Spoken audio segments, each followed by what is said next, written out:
to hear the word of the Lord. I'll be talking about restoration.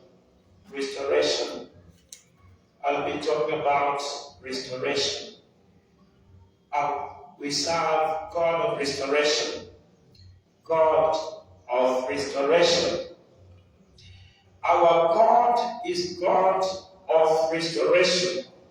He restores, and He promised in the scripture that He's going to restore. So we are talking about restoration.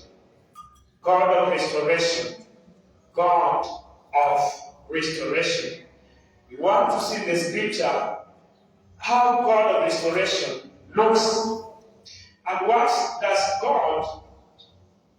how does God talks about restoration? Because remember, it's the will of God to restore our life. It's the will of God to restore our life. And today is my prayer as we talk about restoration. The Lord is going to restore our life. God is going to restore your life. There's something the Lord is restoring back to you.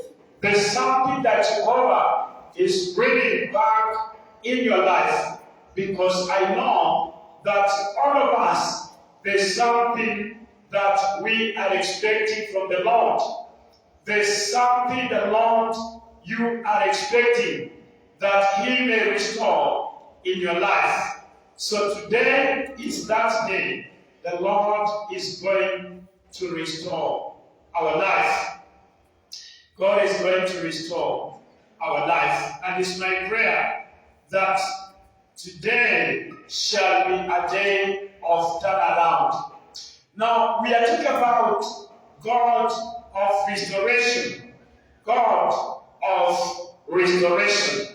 God of restoration. Now, we shall begin in Joel chapter 2, verse 25. Joel chapter 2, verse 25. Joel chapter 2, verse 25.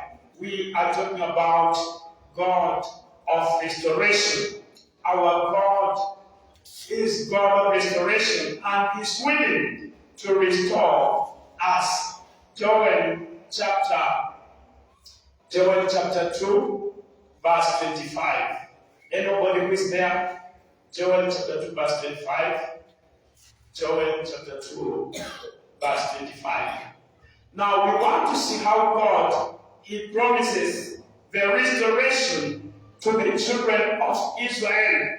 He promised to bring restoration to the children of Israel. Anybody in Joel chapter 2? Anyone that you may read for us? God is promising to restore the children of Israel. Because remember, in Joel chapter 2, that the children of Israel, they were going through pain. They were going through struggle. They were going through things that they could not express themselves. They were going through pain. And God has spoke by saying, I am going to restore to you the years that locust has eaten. The years that locust has eaten. Now the Bible says,